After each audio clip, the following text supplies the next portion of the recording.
में बोले का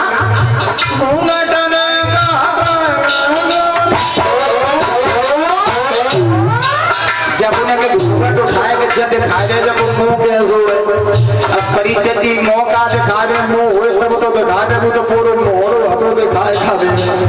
हाँ बोला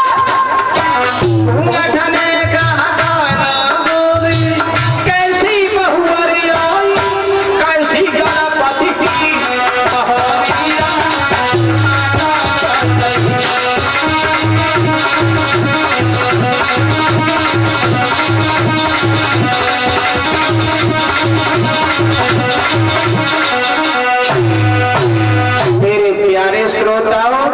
पार्वती मैया ने बहाना बनाया भोले बाबा को लेकर के अंदर पहुंचिए माफी चाहेंगे थोड़ा समय का अभाव गिरिराज भगवान का पूजन भी होना है। पहुंच गई पार्वती ने आवाज लगाई देखो भोले बाबा उधर से तो हम निकाल के ले आई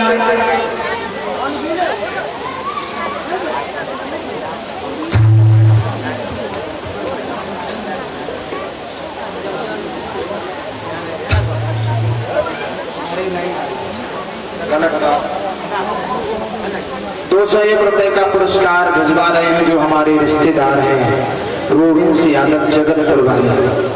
और ₹201 हमारे पास में भिजवा रहे हैं। भगवान से कामना करेंगे भगवान हमेशा कृपा की दृष्टि बरसाए रखें हमेशा दान के लिए हाथ बढ़े बोले गोविंद भगवान की। भोले बाबा बैठ गए गोपियन के बीच में पार्वती ने एक बात कही सुनो भगवान भोले बाबा एक बात याद रखना घूंघट नहीं उठाना गोपियों ने जान लिया कि भोले बाबा जनाना बने फिर रहे हैं तो मेरा अपमान हो जाएगा। अब भोले बाबा बार बार पार्वती तो महाराज देख रही है लेकिन भोले बाबा बोले पार्वती खोले भोले बाबा से पार्वती बोली चुपचाप ऐसे ही बैठे रहो धोती में एक छेद रहे छोटू से भोले बाबा ने उंगली काट के बड़े कर लो देखने लगे और जैसे ही भोले बाबा ने देखो कि कन्हैया गोपियन के संग में नाच रहे हाँ तब भोले बाबा बोले बारे कन्हैया तूने बड़े गुण भरे तू तो गोपियन के संग में नाच रहे है मुझे तो ये लगता है और कन्हैया करिया करिया सखिया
सुंदर छटा निहार वो नाचे श्याम के संग में वो बसारी धरी उठा। भगवान ने साड़ी उतार करके रख दी और कन्हैया के पास में पहुंच गए और भगवान ने भोले बाबा को देखा तो भोले बाबा कन्हैया को देखते ही रह गए। कन्हैया बोले भोले बाबा आप ही आए। भोले बाबा बोले कन्हैया तेरे पीछे तो मुझे जनाना बनना पड़ा, श्रृंगार करना पड़ा, धन्य है श्याम सुंदर।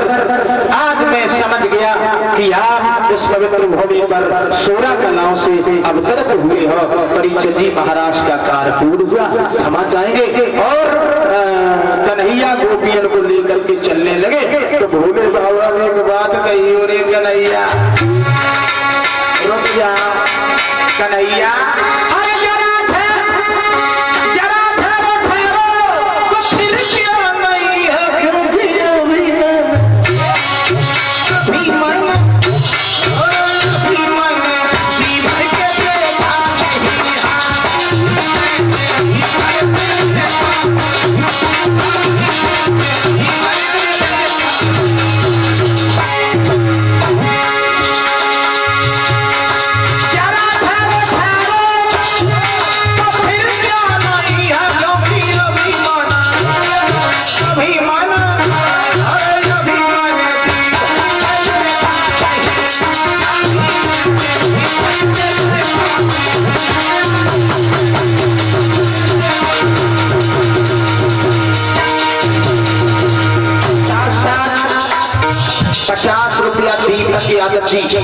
इसी लहूपुर से 101 रुपया अवनीश यादव करिया घोटाला से आए हैं।